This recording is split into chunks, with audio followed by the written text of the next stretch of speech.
Halo semuanya, selamat bergabung kembali di Mystery Club bersama gua, Valen.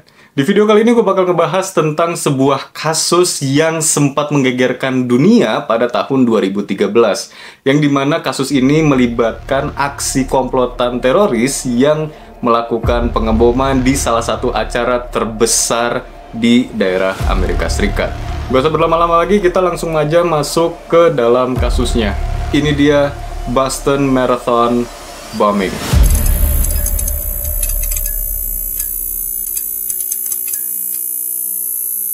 Pada tanggal 15 April tahun 2013, kota Boston di Massachusetts sedang mengadakan acara tahunannya yang sangat besar, yaitu Boston's Marathon. Dan acara ini diselenggarakan bertepatan pada Hari Peringatan Patriot Negara. Dan pada tahun 2013 itu adalah maraton ke-117 yang diselenggarakan oleh kota Boston. Acara maraton ini sangat besar dan meriah, yang dimana ada sekitar 7.000 peserta memenuhi jalanan kota Boston.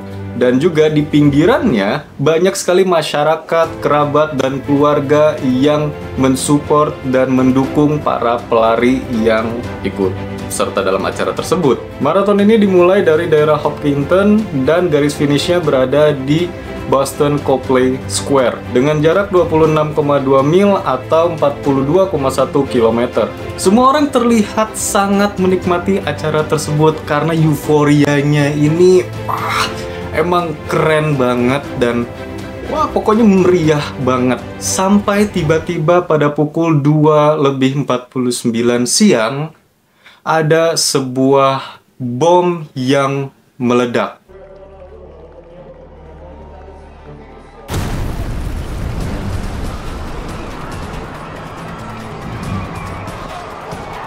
Bom ini meledak di Jalan Boylston yang tepat dekat sekali dengan garis finish. Ya mungkin jaraknya cuma selisih berapa gedung atau berapa toko aja dari garis finish. Dan ledakan ini besar sekali. Di saat masyarakat dan para peserta mulai pada panik, tiba-tiba hanya selang 14 detik saja ada ledakan bom kedua yang berjarak hanya 190 meter dari ledakan pertama.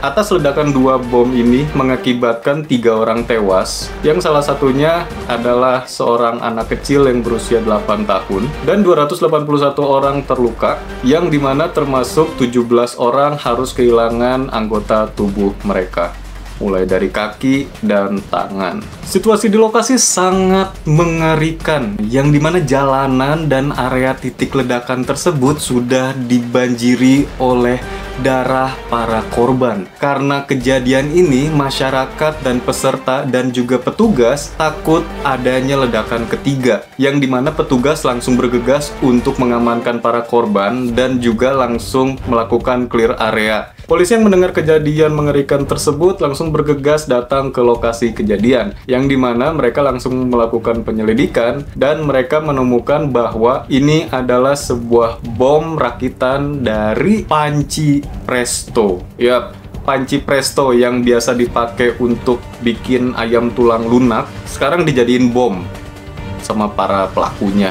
Atas kejadian tersebut, Presiden pada saat itu yaitu Barack Obama langsung menghubungi wali kota Boston yaitu Tom Menino dan juga Gubernur Massachusetts yaitu Deval Patrick untuk menawarkan bantuan. Wali kota Tom Menino langsung membuka saluran darurat bagi kerabat dan teman dari para korban untuk bisa menghubungi dan meminta bantuan secepatnya. Sementara itu, pihak FBI langsung mengutus Kevin Swindon, seorang ahli computer and digital forensik, untuk langsung mengumpulkan sebanyak-banyaknya bukti video dan foto dari kamera di sekitaran daerah tersebut, mulai dari CCTV sampai ke foto-foto dan video yang direkam oleh para peserta dan masyarakat yang menyaksikan. Kevin Swindon mengatakan bahwa jejak digital adalah salah satu bukti kuat yang bisa mempermudah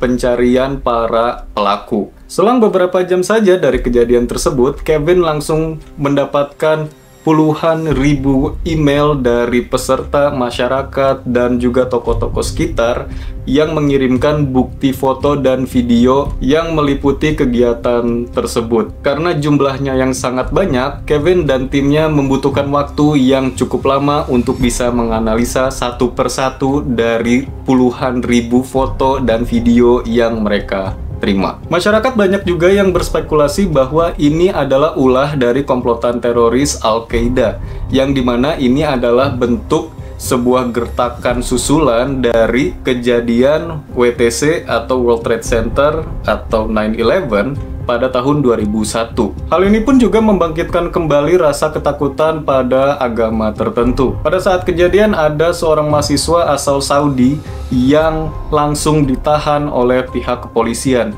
Ini ditahannya bukan di lokasi tapi dia itu benar-benar sampai dikejar sama polisi ke tempat tinggalnya. Polisi beralasan melakukan penangkapan ini karena si mahasiswa tersebut terlihat sangat mencurigakan, karena pada saat kejadian dia langsung melarikan diri. Ya namanya orang lagi ada bom pasti melarikan diri nggak sih? Kan mau cari tempat yang lebih aman.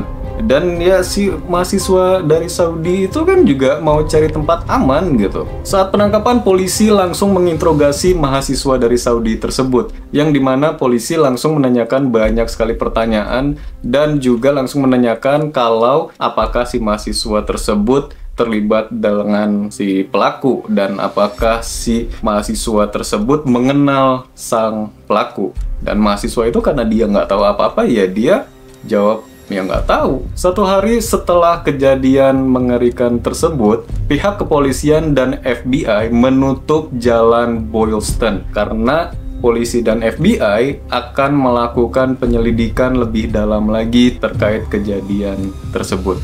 Yang dimana pihak FBI menemukan banyak sekali pecahan-pecahan dari sisa ledakan bom pertama dan kedua, yang dimana pecahan ini berisikan banyak sekali paku-pakuan yang gede dan juga banyak sekali besi-besi tajam yang akan sangat mudah menusuk ke tubuh seseorang. Pada saat penyelidikan tersebut sedang berjalan, akhirnya pihak FBI menemukan sebuah barang yang sangat mencurigakan, yang dimana barang ini adalah sebuah tas ransel yang sudah sangat hancur, yang dimana FBI mempercayai kalau tas ini digunakan untuk membawa bom tersebut ke lokasi titik ledakannya. Dan juga FBI berhasil menemukan sebuah tutup panci di atas sebuah gedung yang diyakinkan kalau ini tuh tutup panci bom panci presto yang meledak. Jadi kan kalau tutup pancinya aja nyampe ke atas gedung berarti kan gede banget ledakannya. Ahli bom FBI mengatakan bahwa bom ini menggunakan detonator wireless, antara mungkin pakai telepon atau mungkin pakai remote.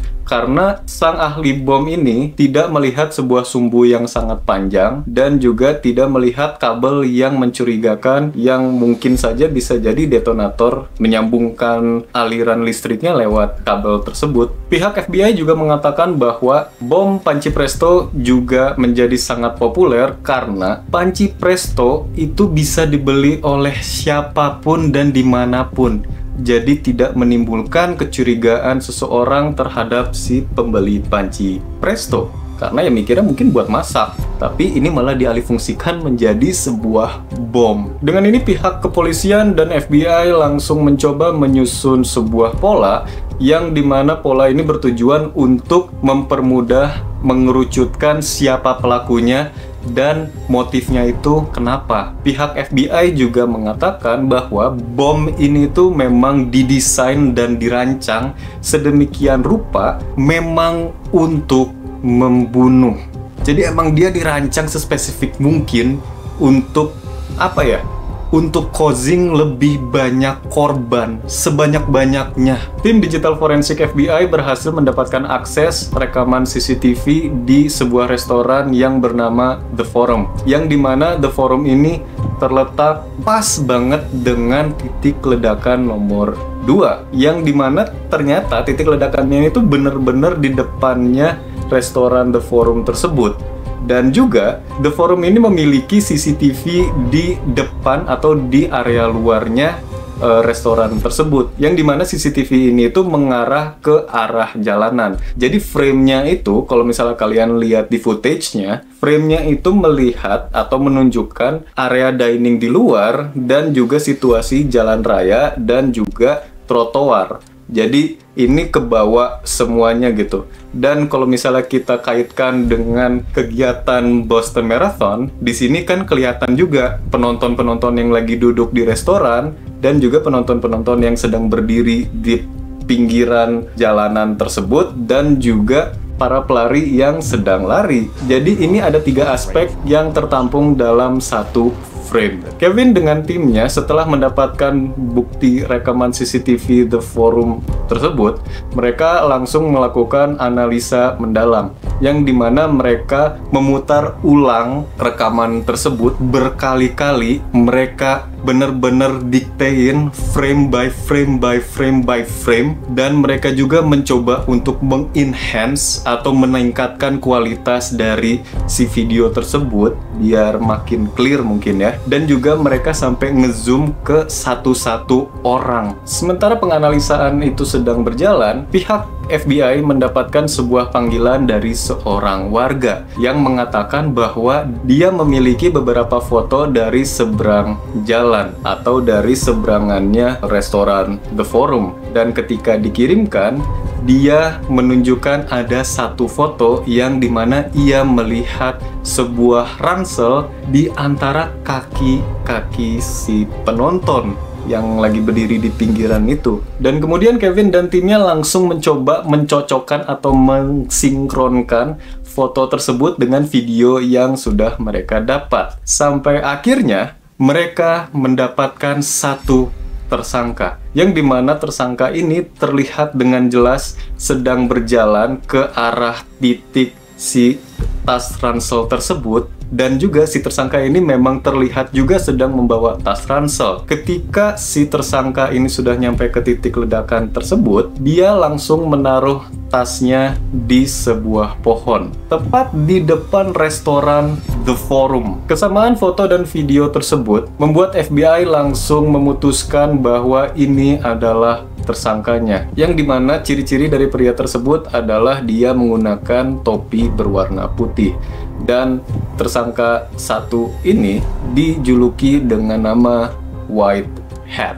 2 hari setelah kejadian, sebuah rapat pers harus dibatalkan oleh pihak polisi dan FBI dikarenakan mereka merasa mereka harus fokus mendalami dari hasil akhir yang baru saja mereka dapatkan. Sementara pihak FBI mendalami si White Hat, pihak kepolisian banyak sekali mendapatkan misinformasi dikarenakan banyaknya masyarakat yang membuat informasi palsu di sosial media. Mulai dari mencurigai setiap orang yang membawa ransel yang tertangkap kamera, dan juga mencurigai setiap orang yang menggunakan topi berwarna putih. Pihak FBI kemudian memperluas pencarian mereka terhadap rekaman CCTV, video, maupun foto. Dan sampai akhirnya mereka mendapatkan sebuah akses rekaman CCTV di sebuah bar yang bernama Whiskey's. Bar tersebut berlokasi di persimpangan mau masuk ke jalan Boylston. Pada saat FBI menganalisa rekaman CCTV dari bar tersebut, mereka menemukan bahwa video tersebut menunjukkan Whitehead sedang berjalan ke arah jalan Boylston ke arah titik ledakan bom 1 dan bom 2. Dan kemudian FBI mencoba lagi mencocokkan video tersebut dengan video-video dan foto yang lainnya, yang dimana mereka menemukan sebuah hal yang mencurigakan, yang dimana mereka menemukan fakta baru di mana Whitehead ternyata tidak sendirian. Saat mereka merewind lagi atau memundurkan lagi video-videonya, mereka sadar bahwa Whitehead ini berjalan dengan seorang pria yang menggunakan topi berwarna hitam dan membawa sebuah ransel. Dan juga dari beberapa foto yang didapatkan oleh FBI, Whitehead terlihat terus berdekatan dengan si pria bertopi hitam tersebut. Dan dari sini pihak FBI langsung menyatakan bahwa Whitehead tidak bekerja sendirian, melainkan dia bekerja berdua dengan satu tersangka lagi yang diberi julukan Black Hat. Meskipun pihak FBI sudah mendapatkan visual dari para pelaku, yaitu si White Hat dan Black Hat, mereka masih belum bisa mengidentifikasi siapa pelakunya dan motifnya pun kenapa. Setelah mendapatkan informasi tersebut, pihak FBI langsung menghubungi Komisaris Kepolisian Boston Ed Davis untuk memberitahu tentang White Hat dan Black Hat saat mereka sedang melakukan rapat antara FBI, pihak kepolisian Boston, dan juga salah satu perwakilan dari Menteri Kehakiman Negara Amerika Serikat. Komisaris Ed menginginkan foto dari White Hat dan Black Hat ini atau para tersangka itu dipublikasi ke masyarakat agar masyarakat itu bisa lebih berhati-hati lagi, dan juga masyarakat mungkin saja bisa membantu para pihak kepolisian dan FBI untuk mencari informasi lebih dalam lagi terhadap para tersangka, yang mungkin saja masyarakat ada yang kenal dengan para pelakunya, dan atau mungkin masyarakat ada ngelihat mereka di jalanan, atau ya banyaklah informasi-informasinya yang bisa saja pihak kepolisian dan FBI dapatkan dari masyarakat. Namun keputusan dari perwakilan Kementerian Kehakiman Negara, yaitu Carmen Ortiz, di mana Carmen mengatakan foto dan informasi dari White Hat dan Black Hat atau para tersangka itu jangan dulu dirilis ke publik. Dan pihak FBI pun satu pendapat dengan Carmen Ortiz, yang dimana kalau informasi dan foto dari para tersangka ini dipublikasi, mereka takutnya para pelaku ini karena sudah mengetahui mereka sedang dicari, mereka akan kabur lebih cepat lagi. Selain itu, pihak FBI juga ingin mengetahui apakah para pelaku ini berkomplotan dengan sebuah komplotan teroris yang lebih besar, atau mungkin mereka disupport dengan komplotan teroris lainnya, atau mungkin mereka juga salah satu komplotan teroris yang cukup besar dan mungkin berkolaborasi juga dengan komplotan teroris lainnya. Atas putusannya Carmen Ortiz, di mana foto dan informasi para tersangka ini tidak dipublikasi kepada masyarakat terlebih dahulu, Komisaris Kepolisian Boston Ed Davis merasa sangat kecewa, dan juga Komisaris Ed mengatakan jika ada seseorang yang terluka, dia akan langsung merilis foto dan video para tersangka. Jadi di sini ada sedikit konflik ya antara FBI dan pihak kepolisian Boston. Padahal mereka dalam satu tim gitu, dan mereka di dalamnya pun sedikit ada gesekan gitu ya. Keesokan harinya, tepatnya 3 hari setelah kejadian mengerikan tersebut, pihak FBI secara resmi mengadakan sebuah rapat pers untuk mempublikasikan foto dan informasi para tersangka. Padahal baru sehari kan, mereka kemarinnya menyatakan kalau mereka tuh nggak mau ngepublikasi foto dan informasi tentang si para tersangka, tapi kebesokan harinya mereka langsung melakukan rapat pers yang dimana mereka langsung merilis informasi dan foto si para tersangka. Kenapa demikian nih? Karena FBI mendapatkan kabar yang sangat tidak mengenakan, yang dimana pihak media Boston mendapatkan bocoran informasi dan foto mengenai para tersangka, dan mereka juga mengatakan kalau mereka akan merilisnya duluan. Jadi istilahnya FBI ini kan yang menyelidiki lebih dalam lagi, tapi kok bisa para media ini lebih duluan mendapatkan bocoran informasinya, padahal secara resmi si FBI-nya belum merilis atau belum menyatakan siapa pelakunya atau identitasnya itu siapa. Maka dari itu pihak FBI langsung melakukan rapat pers. Dalam rapat pers tersebut juga disampaikan jika masyarakat memiliki informasi lebih lanjut atau melihat para tersangka ini berkeliaran di jalanan, dengan segera masyarakat langsung menghubungi pihak kepolisian. Jadi udah disiapin lah hotline-nya nih, biar si para tersangka ini bisa langsung ditangkap sama pihak kepolisian atau FBI. Namun sangat disayangkan pada malam harinya tidak ada sama sekali telepon yang masuk ke pihak kepolisian dan FBI dari masyarakat. Setelah pempublikasian ini, pihak kepolisian dan FBI mendapatkan rasa penyesalan terbesar mereka, dikarenakan akibatnya malah mendatangkan rentetan kejadian yang tidak mereka harapkan. Dan ternyata benar saja, pihak kepolisian mendapatkan satu panggilan dari masyarakat, tapi bukan tentang para pelaku pengeboman tersebut. melainkan sebuah kejadian yang diyakini adalah sebuah aksi penembakan di daerah kampus Massachusetts Institution of Technology atau MIT yang tidak jauh dari lokasi dua pengeboman 3 hari yang lalu. We're hearing a lot of loud noises outside of our window. It sounds like somebody's hitting a trash can really loud. We're really not sure what's going on. Saat polisi patroli menghampiri area penembakan atau kejadian tersebut, ternyata benar. Kejadian tersebut adalah aksi penembakan terhadap seorang polisi yang bernama Sean Collier yang sedang berpatroli di daerah kampus MIT. Banyak yang berasumsi bahwa pelakunya adalah black hat dan white hat, tetapi polisi belum menemukan bukti lebih lanjut untuk bisa menuduh mereka adalah pelakunya. Polisi Sean meninggal di tempat akibat 6 luka tembakan dari jarak yang sangat dekat. Tidak lama dari kejadian tersebut, pihak kepolisian mendapatkan lagi satu panggilan darurat dari seseorang yang bernama Danny Meng, yang dimana dia mengatakan jika dia baru saja kabur dari 2 orang yang membajak mobilnya. Kejadiannya bermula ketika Danny sedang menepi untuk mengangkat telepon. Namun kemudian ada sebuah mobil sedan yang ikut menepi tepat di belakangnya mobil Danny. Dan kemudian ada seseorang turun dari mobil sedan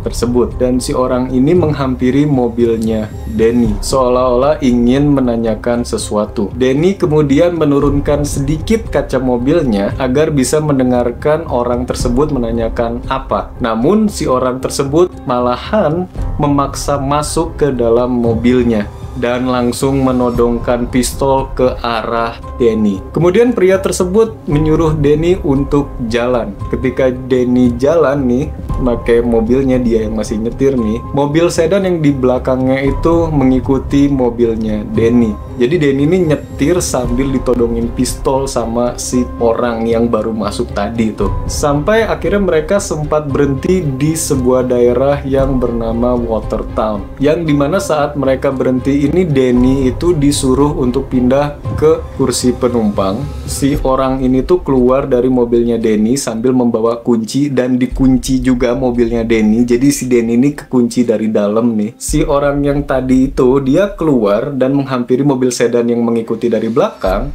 Dan kemudian ada keluar lagi satu orang dari mobil sedan tersebut. Dan mereka berdua ini kelihatan seperti sedang memindahkan beberapa barang ke mobilnya Danny. Dan setelah itu, mereka akhirnya bertiga nih di dalam mobilnya jalan lagi melanjutkan perjalanannya. Dan meninggalkan mobil sedan tersebut di daerah Watertown. Dan di sini posisinya yang nyetir sekarang bukan si Danny, melainkan si salah satu dari 2 orang tersebut. Si orang yang lagi nyetir ini nanya ke Danny apakah mobil dia bisa keluar dari negara bagian dan pindah ke negara bagian lain. Terus Danny bilang, oh ya bisa gitu. Orang yang lagi nyupir tersebut nanya juga ke si Danny kalau mobil ini gimana kalau misalnya kita bawa ke New York, masih cukup gak bensinnya? Terus si Danny bilang bensinnya nggak cukup, ya kita harus ngisi dulu. Ya udah, si orang yang lagi nyetir itu ya oke lah, kita ke New York gitu. Saat dalam perjalanan mereka juga sempat menepi di sebuah bank untuk menarik uang. Nah, si pelaku yang satunya lagi ini, yang kedua lah ya, kita sebutnya pelaku kedua itu, dia turun dari mobilnya dan dia masuk ke bank tersebut untuk narik uang di sebuah mesin ATM, yang dimana mereka melakukan tarik uang ini, tarik tunai ini menggunakan kartu debitnya milik Danny. Apes banget Danny ini, dipakai kartu ATM-nya cuy, dicuri duitnya. Sementara yang satu sedang mengambil uang di mesin ATM, Danny sempat menanyakan kepada si orang yang sedang menyetir, yang dimana dia menanyakan apakah dia akan membunuh Danny, dan si orang tersebut menjawab, tidak, kita hanya akan menurunkanmu di sebuah daerah yang sangat jauh. Setelah orang yang satunya lagi tadi udah beres tarik tunainya dan dia masuk lagi ke mobil, mereka bertiga melanjutkan lagi perjalanannya menuju ke New York. Pada saat di perjalanan, si kedua orang ini sempat bercerita juga ke Danny, yang dimana mereka baru saja membunuh seorang polisi di daerah kampus MIT. Dan juga mereka mengatakan jika mereka adalah pelaku dari pengeboman di Boston Marathon. Danny di situ langsung terkejut karena dia ini lagi dibajak sama dua pelaku pengeboman yang sekitar beberapa hari yang lalu. Berarti kan ini di dalam Danny lagi sama Whitehead sama Blackhead nih kan. Dan yang nyetir ini si Blackhead dan yang di belakang itu si Whitehead. Danny kemudian mengingatkan kepada si Blackhead kalau mobilnya ini nggak akan cukup buat nyampe ke New York, mending isi bensin dulu. Akhirnya si Blackhead memasukkan mobilnya itu ke sebuah SPBU di daerah Memorial Drive di daerah Massachusetts. Dan pada saat mereka mau ngisi bensin, si Whitehead itu keluar dari mobil dan masuk ke dalam sebuah toko swalayan. Dan si Whitehead ini mau beli cemilan atau ganjelan buat di jalan kali ya. Pada saat si Whitehead lagi di dalam, Blackhead itu menaruh pistolnya di saku pintu mobil. Jadi kalau di mobil tuh kan kalian pasti tahu kan di bawahnya itu ada kayak tempat nyimpen barang tuh. Nah, si Blackhead itu dia nyimpen pistolnya di situ. Dan Danny berpikir kalau dia mau kabur ini adalah satu-satunya kesempatan dia. Dan dia pun harus bergerak dengan sangat cepat. Yang dimana dia itu mikir gimana caranya dia bisa membuka kunci pintunya dan membuka pintunya berbarengan dengan dia melepaskan sabuk pengamannya. Danny coba berpikir keras dan akhirnya dia memutuskan untuk kabur.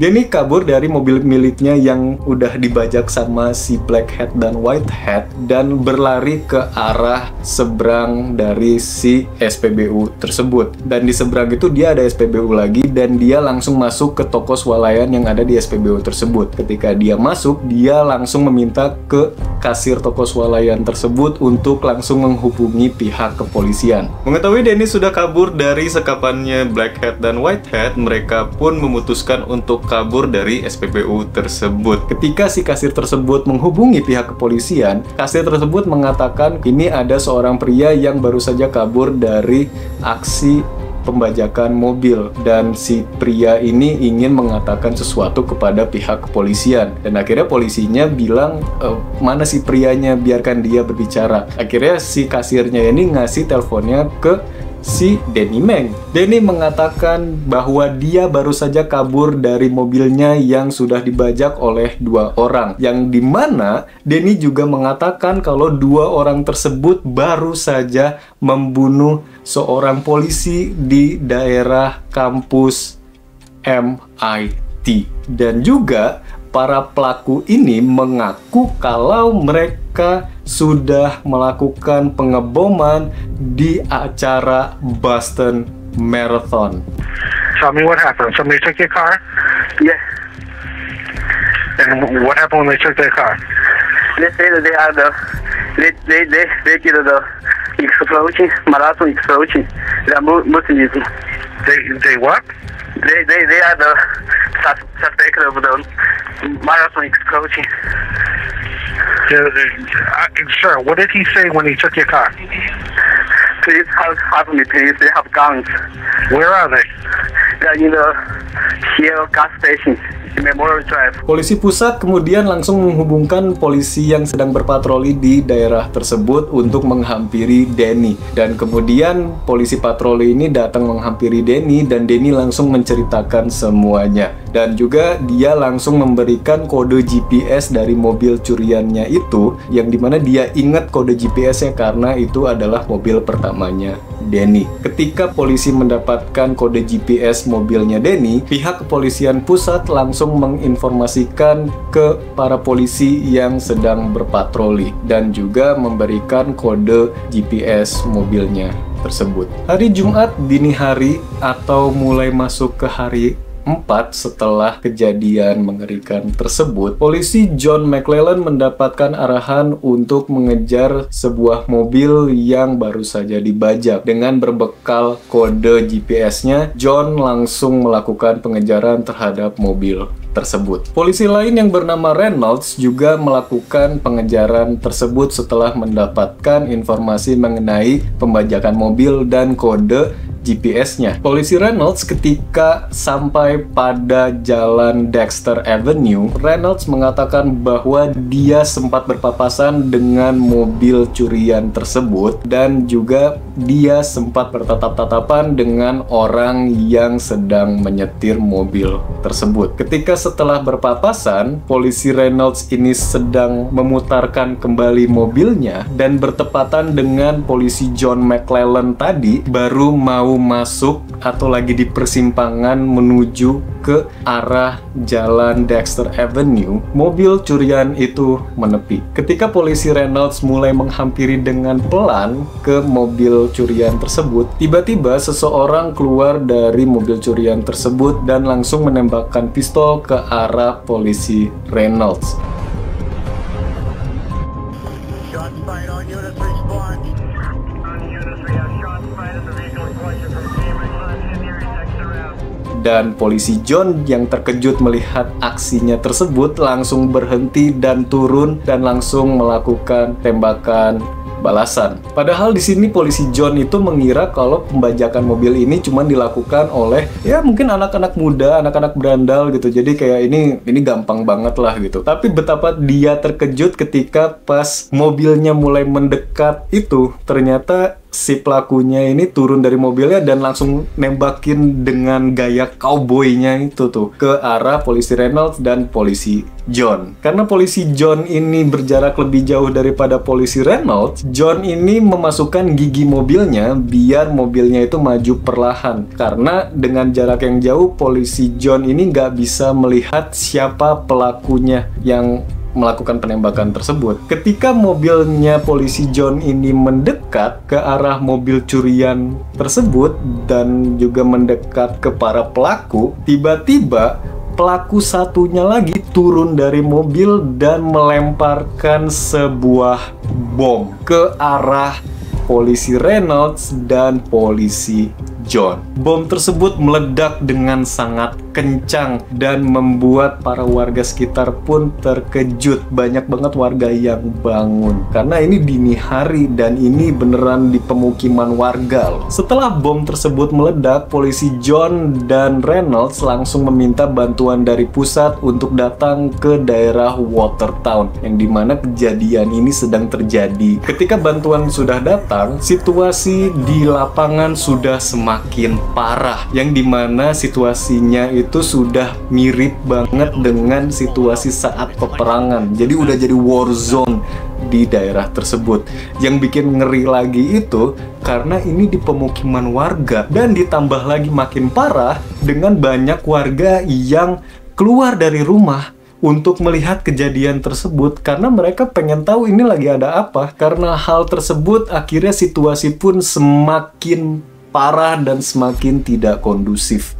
Jadi polisi harus bisa fokus untuk menyuruh para warga kembali lagi masuk ke rumah dan berlindung sambil juga perang dengan kedua pelaku ini. Dan juga pada saat war zone ini nih atau area peperangan ini sedang berlangsung, para bantuan ini tuh baru menyadari kalau ini adalah para pelaku pengeboman di Boston Marathon beberapa hari yang lalu, yaitu si Blackhead dan si Whitehead. Oke, sebelum lebih lanjut, ini karena si para pelakunya lagi nggak pakai topi hitam dan putih, gua ganti dulu namanya ya. Yang si Blackhead gua jadiin tersangka 1 dan si Whitehead jadi tersangka 2. Oke, biar jelas nih ya. Semakin lama situasi pun semakin parah, beneran parah banget karena tembak-tembakan ini nggak beres-beres dan yang menembak itu cuman tersangka 1 doang atau si Blackhead, dan si tersangka 2 ini dia cuman bisa berlindung di dekat si tersangka 1. Pada saat adu tembakan tersebut sedang berlangsung, situasi semakin diperparah ketika polisi menyadari kalau tersangka 1 dan tersangka 2 ini sedang menyiapkan sesuatu, yang dimana polisi John yang tadi mengatakan bahwa dia melihat si tersangka 2 itu membawa sebuah bom dengan 2 tangan dan dia lemparkan bom tersebut ke arah polisi dan bom besar tersebut meledak.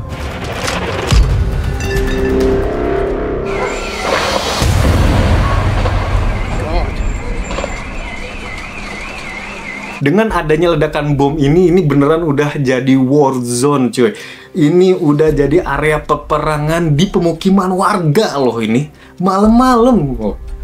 Gila, ngeri banget emang. Setelah itu dari arah berlawanan, seorang polisi detektif yang bernama Jeff Paglis memarkirkan mobilnya beberapa blok dari arah belakang para tersangka. Jeff berniat untuk mendekati para pelaku biar bisa mendapatkan tembakan yang tepat dan langsung mengenai mereka. Jeff setelah memarkirkan mobilnya, dia langsung berlari melalui rumah-rumah para warga, dan ketika dia sudah mendapatkan posisi yang enak untuk dia melakukan penembakan, dia menembak sekitar 9 peluru ke arah si Whitehead atau tersangka kedua. Pada saat penembakan tersebut, Jeff langsung bingung kenapa dia udah nembak 9 kali, tapi Whitehead atau si tersangka kedua itu tidak ada reaksi apapun atau tidak ada suara apapun. Padahal Jeff sudah yakin dan percaya kalau tembakannya itu pasti kena ke kakinya si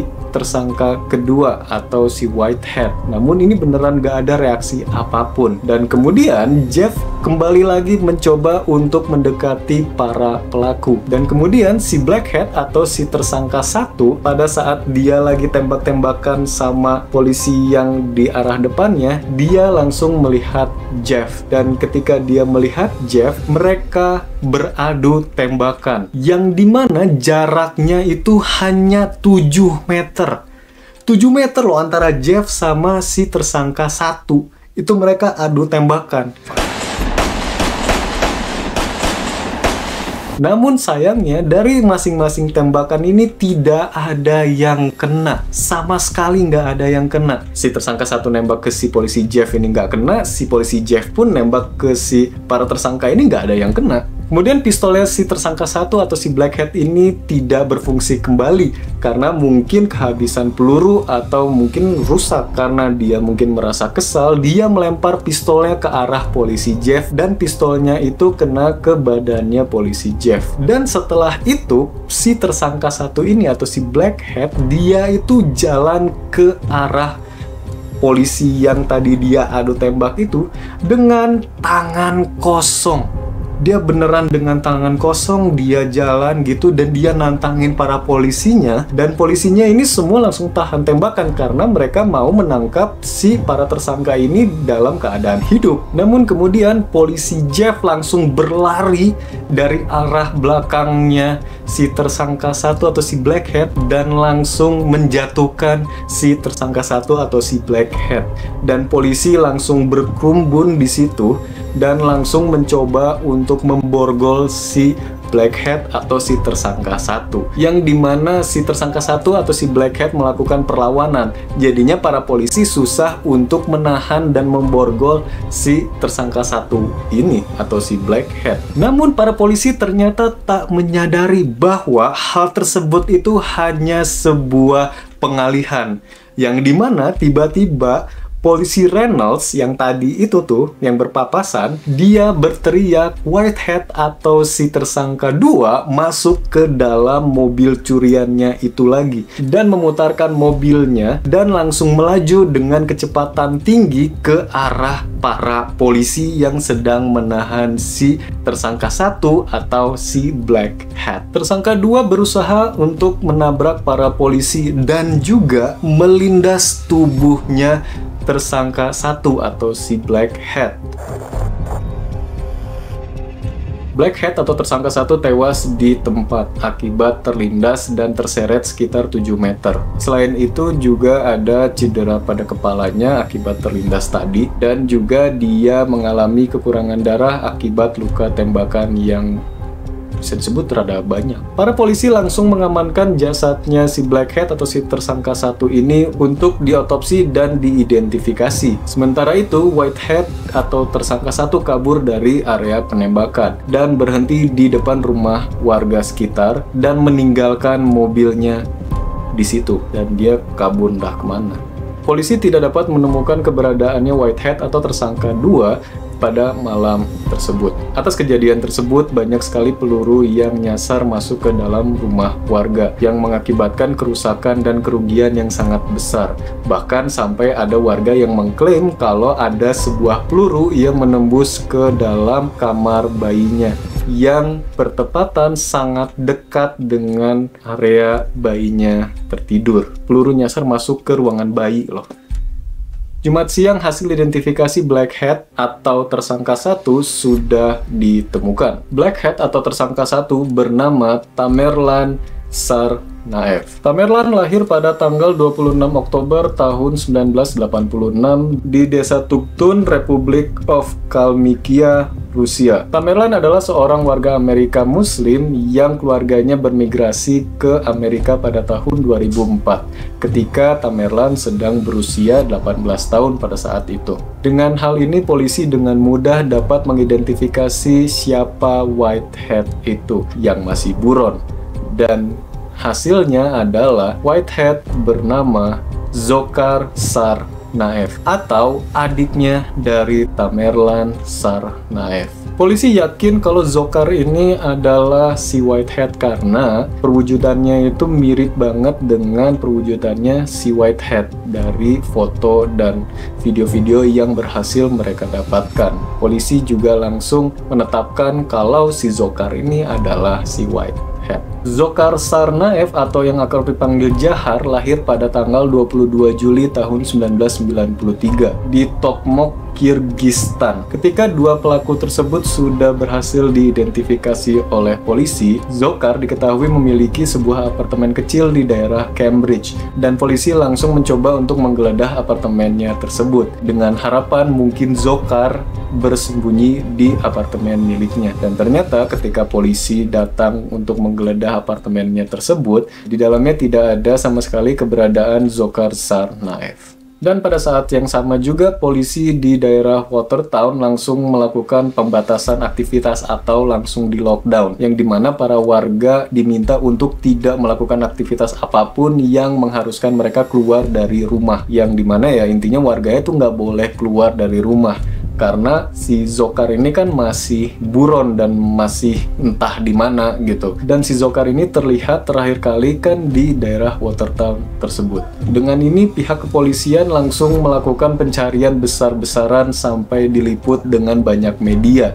Namun polisi masih belum dapat menemukan keberadaannya Dzhokhar di mana. Kemudian pihak kepolisian dikejutkan oleh pihak FBI, yang dimana FBI mengatakan bahwa beberapa bulan yang lalu pihak intelijen Rusia mengatakan bahwa mereka telah mengirimkan sebuah database yang dimana Tamerlan Tsarnaev adalah seorang teroris. Tetapi pihak FBI tidak menganggapnya serius karena merasa Tamerlan mungkin tidak terlalu berbahaya. Padahal kalau waktu itu si pihak FBI ini sudah menyampaikan ke pihak kepolisian kalau si Tamerlan ini adalah seorang teroris, mungkin semua ini gak akan terjadi dan pencarian mereka pun jauh lebih mudah karena identitasnya udah tahu dan ya tinggal dicari aja keberadaan orangnya jauh lebih gampang. Jumat pukul 6:42 sore, polisi Watertown mendapatkan panggilan dari seorang warga yang mengatakan bahwa di dalam kapal miliknya yang sedang diparkirkan di wilayah rumahnya berisi seseorang, dan dia juga mengatakan bahwa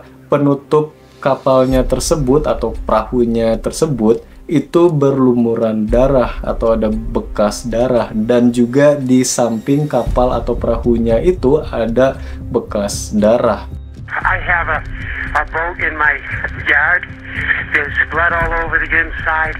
There's a person in the boat. Are you sure? I just looked in the boat. Can you look at the boat without making yourself noticeable? I can look at it right now. Okay, just let me know if anything moves or anything like that, okay? I just looked at it and I found something on the outside and I got nervous. And I looked in, I saw blood all over the floor of the boat, and there's a body in the boat. I'm outside. Go back inside. I can hear the, look, I I can see the whole boat from outside, but I can't see it. Okay, don't put yourself in harm's way. Stay away from the boat. I'm not going near the boat. I'm absolutely not going near the boat. In the boat. Is he alive? I don't know. Dan juga pihak kepolisian yakin bahwa ini adalah Dzahar atau Dzhokhar Tsarnaev karena jaraknya itu tidak jauh dari tempat di mana Dzhokhar meninggalkan mobil curiannya tersebut. Polisi Billy Evans dan rekannya mencoba untuk melakukan penangkapan terhadap Dzahar atau Dzhokhar. Namun Billy memutuskan untuk memanggil tim khusus untuk melakukan penangkapannya karena ditakuti kalau Dzhokhar ini mungkin saja menggunakan rompi bom atau mungkin saja bisa melawan si polisi Billy dan rekannya. Dan kemudian polisi Billy dibikin kesal karena sebelum tim khusus datang, banyak anggota polisi dari daerah lain yang sebenarnya tidak berotoritas di daerah Watertown tersebut itu datang ke lokasi kejadian yang mungkin mikirnya untuk ngebantu penangkapan biar lebih cepat. Dan kemudian ada beberapa polisi yang melepaskan tembakan ke arah perahu tersebut.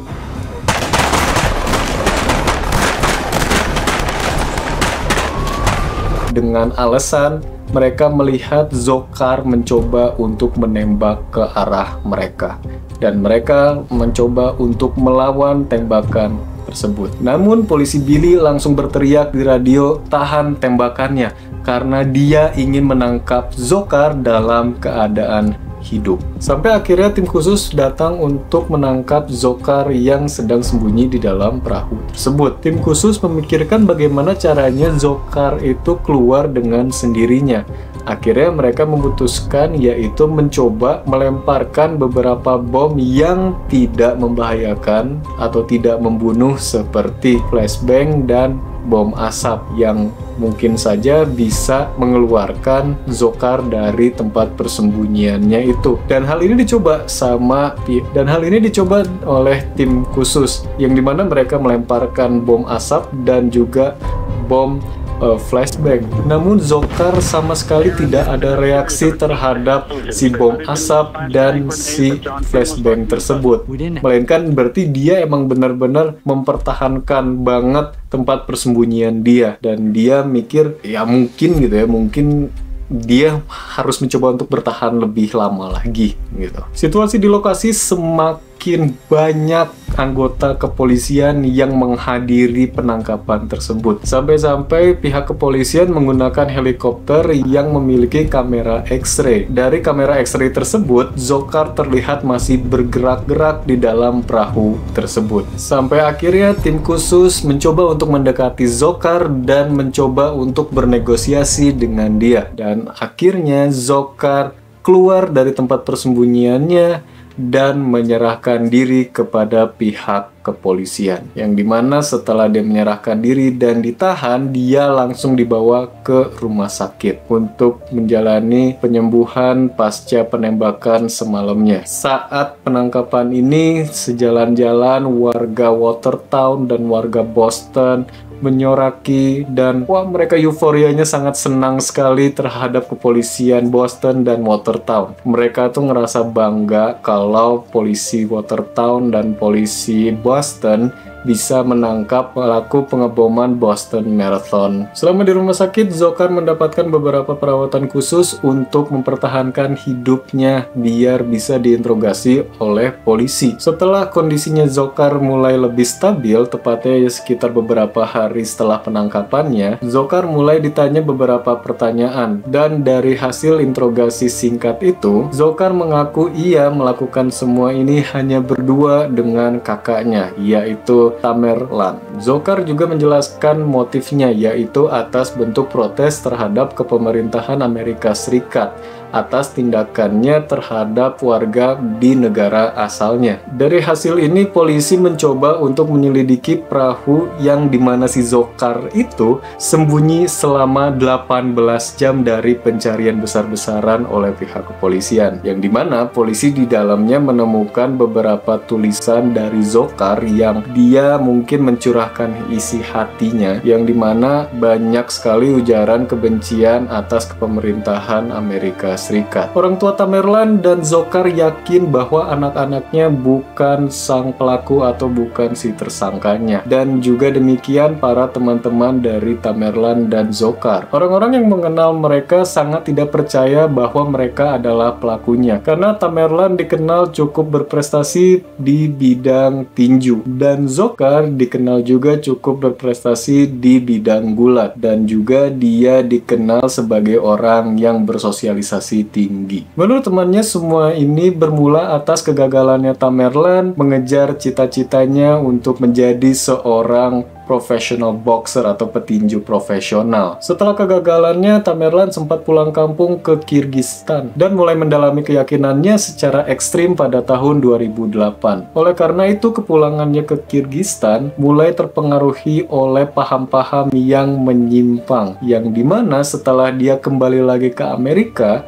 Tamerlan menyebabkan paham-paham menyimpangnya dan sesatnya itu kepada adiknya, yang sangat mudah untuk terpengaruhi. Dzhokhar pada saat itu juga sedang mengalami krisis kehidupan, yang dimana nilai-nilai kuliahnya sangat buruk dan dia juga menjadi pengedar narkoboy. Sehingga temannya percaya bahwa Tamerlan dan Dzhokhar menggunakan agama dan keyakinannya sebagai perlindungan atas kegagalan-kegagalan yang telah mereka alami. Tamerlan sudah menikah dengan seorang wanita asal Texas yang bernama Catherine Russell, yang dimana Catherine Russell ini sebelum menikah dengan Tamerlan, mereka itu berbeda agama, dan Catherine pun juga sempat menjadi salah satu ekstremis karena terhasut dari suaminya, yaitu Tamerlan. Namun setelah kejadian pengeboman di Boston Marathon, Catherine sempat ditawarkan oleh pihak kepolisian untuk melihat jasad suaminya.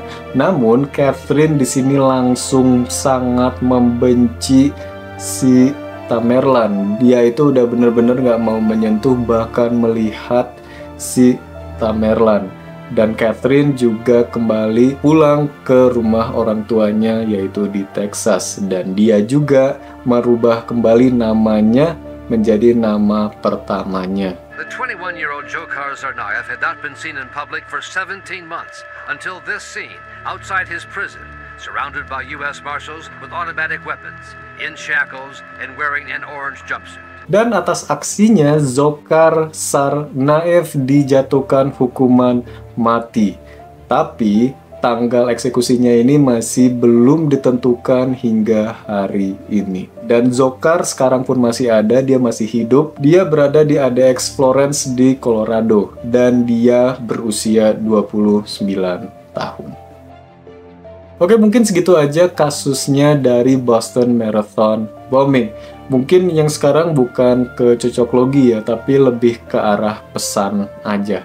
Yang dimana kalau menurut gue pribadi, aksi-aksi komplotan yang begituan itu sebenarnya kan bukan dari agama tertentu ya. Melainkan kalau menurut gua, orang-orang yang seperti itu tuh malahan mereka itu nggak punya agama. Ngerti kan? Kayak agama mana yang mengajarkan untuk saling membunuh satu sama lain gitu, atau melukai satu sama lain. Kayak menurut gua, semua agama pasti mengajarkan peace, maksudnya mengajarkan kedamaian. Ya kalau menurut gue sih seperti itu. Itu kalau dari sisi kita ngomongin soal agama. Tapi kalau soal personal yang terjadi oleh Tamerlan dan Dzhokhar ini kan kita nggak bisa menyudutkan dari keyakinan dan agama. Maksudnya kita boleh yakin, dan kita bahkan harus yakin dengan agama yang kita anut gitu. Tapi kalau misalnya kita memanfaatkan agama dan keyakinan itu sebagai tameng atas kegagalan kita, kayaknya kalau menurut gue itu kurang cocok. Seharusnya sih kalau menurut gue namanya agama dan keyakinan, kayak kalau di agama muslim aja, Allah itu mengutus kita untuk selalu berjihad. Dan jihad ini kan